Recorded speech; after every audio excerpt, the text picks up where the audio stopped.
Welcome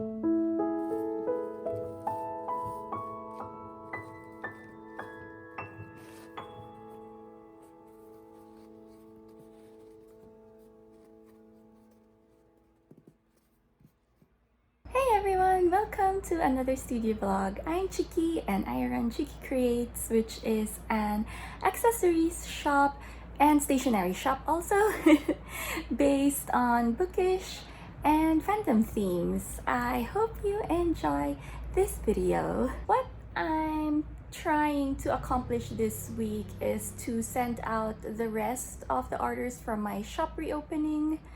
And then I have a couple of commissions that I need to finish, so I'm gonna do that also.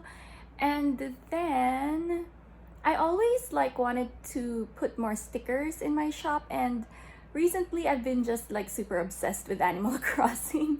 So I've been thinking about making some Animal Crossing stickers, probably stickers of my villagers. My villagers are Diana, Bo, I have Tangy, one of my favorites, and Bones, Molly, of course.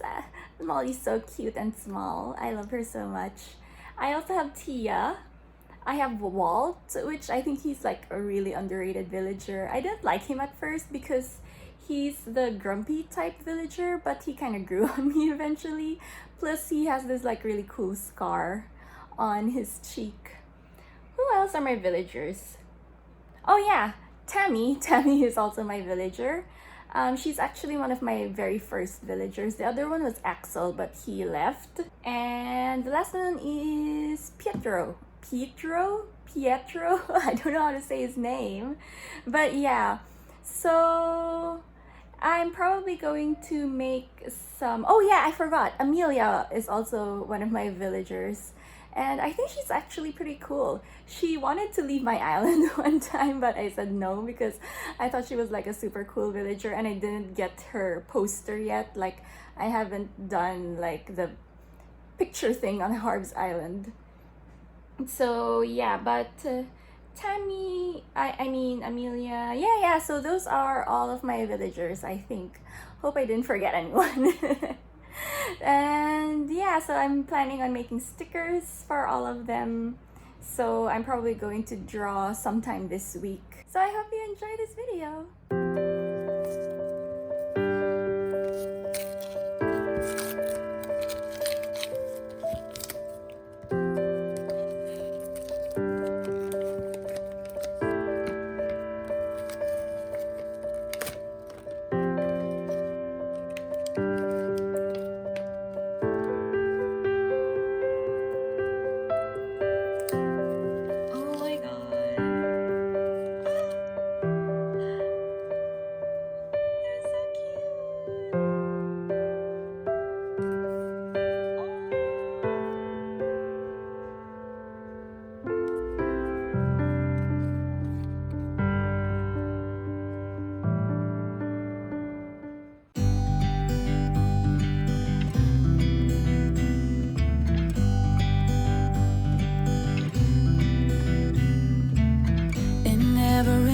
California,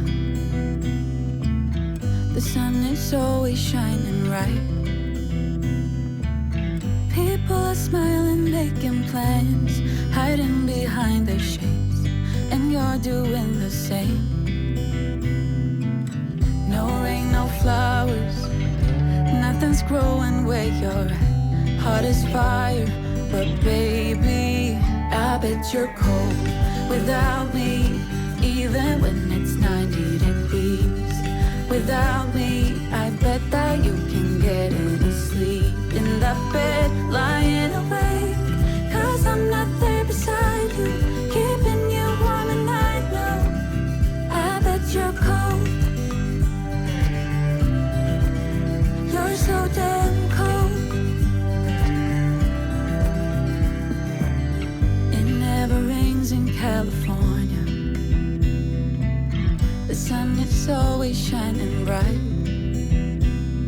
But if the sky would open up, you're staying home, you don't get out. You always used to love the rain, but LA changed you.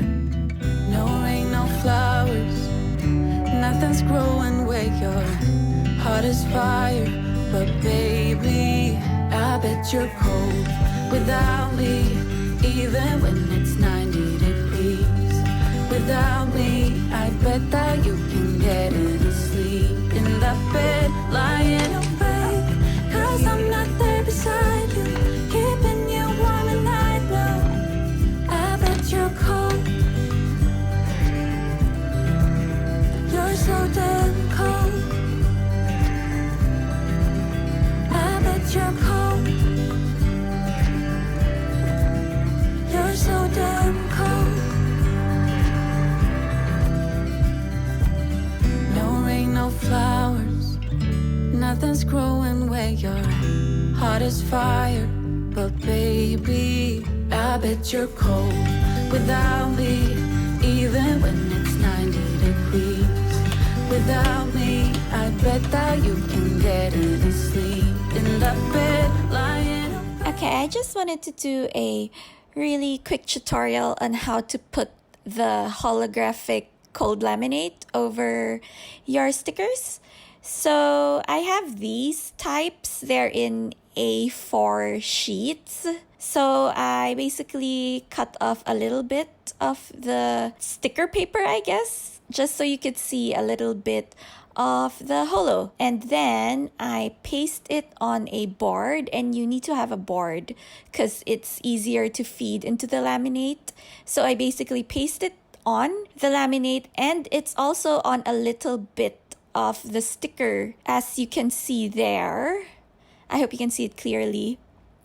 And then what I do is like I lift up the I don't know, the backing, I guess, and then insert it into the laminating machine.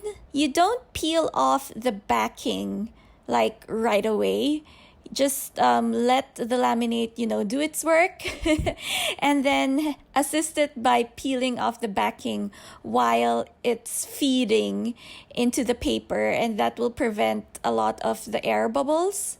And I actually made a mistake here. The laminate caught the laminating machine caught on the paper, so I had to like assist it in its final stretch. I was pulling this.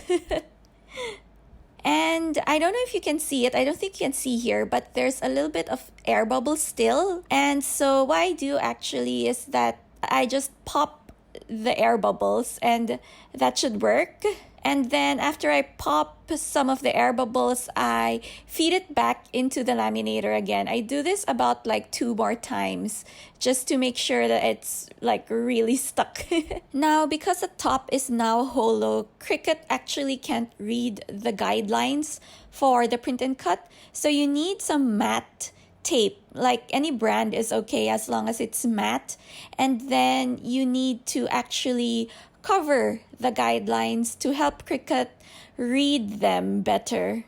And you need to cover all of the guidelines, so all 4 corners need to be covered by this matte tape. So that is what I'm doing here. I'm just adding matte tape to all 4 corners. Now that usually works, but if it doesn't work, you can still kind of save your stickers by drawing over the lines using a ruler and any kind of Sharpie, and go through all 4 corners of the guides.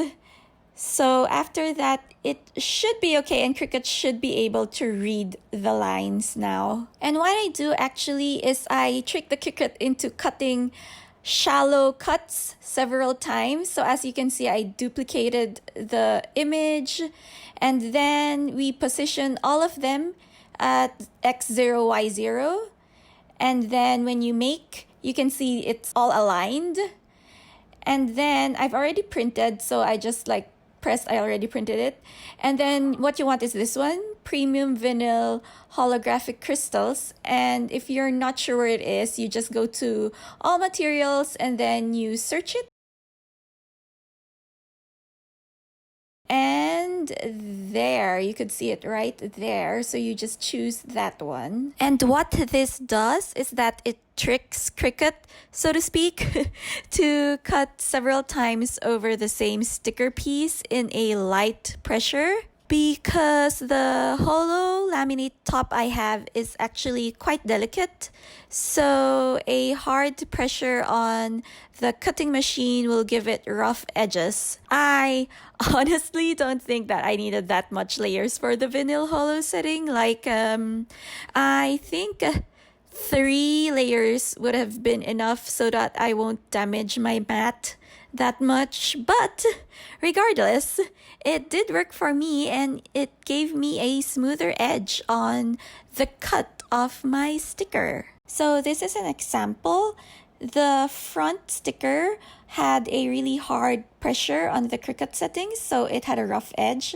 And this current one that I just did with the multiple cuts with a soft or lighter pressure had nice edges.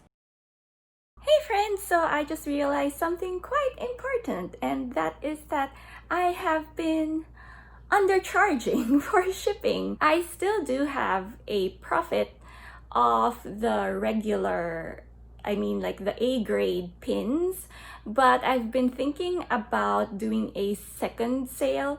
And I calculated that if I did a second sale, then I would not be profiting with my current shipping rates. I would actually be in the negatives. So I decided to increase the shipping costs just a bit. I still actually am eating some of the shipping costs because I just didn't want to charge too much for my international buyers, which most of my buyers are international, so I really don't want to charge too much for that. I don't want it to be to the point where I'm not profiting at all. So I had to increase my charges just a little bit, so I still am eating a little bit of the charges for shipping, but not so much that I would actually be in the negatives if I started selling my seconds again. So yeah, second sale, I don't know when, but I have been planning for a second sale, so look out for that.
Wednesday. And yesterday I did have a chat with the courier that was like charging a little bit more expensive than I would like for the shipments.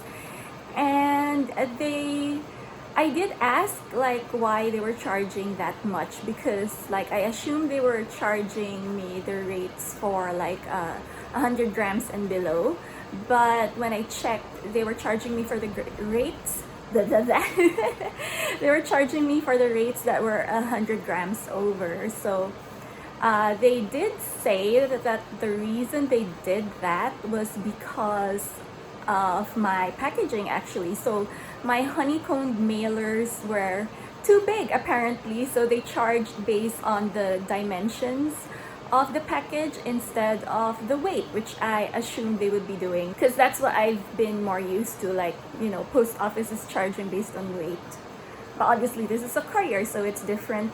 So I asked them like what could be done to lower the costs, and they said like even something as simple as like changing the packaging into a smaller packaging could lower the costs. So that's what I'm gonna be looking at, and I've decided on my shipping schedule being Wednesday of each week, because it seems like about the right time for me to prepare and pack orders, and also for the courier to record my orders and to put it into the DHL system and all that.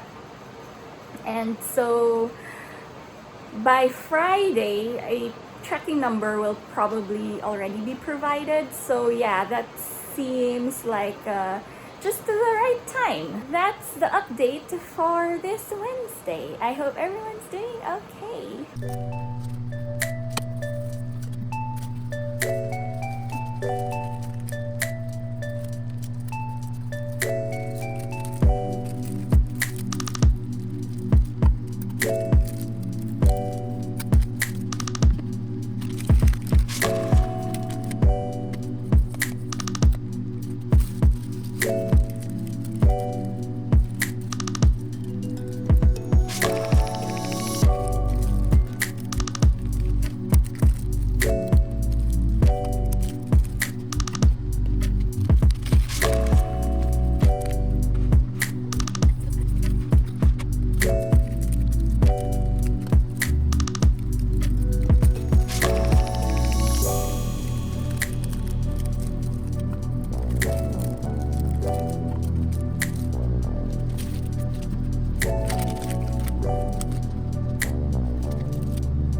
So my studio vlog ended up being way longer than it was supposed to be, because honestly I kept procrastinating and not editing my studio vlog until I got more and more things to film and more things to add to the studio vlog. So now here it is, and this is what we have. And yeah, so thank you so much for watching. And oh yeah, I've been thinking about making a pin manufacturing video that contains basically all I have learned and all that I know about pin manufacturing. So if you want to see that, then please let me know and I will make one. And that's it. So yeah, thanks so much for watching, and if you like this video, then please leave a like and a comment and subscribe. I know you hear this all the time from a lot of creators, but we say this because it really genuinely helps us. And that's it. Yes, thank you so much for watching, and I'll see you in my next studio vlog. Bye!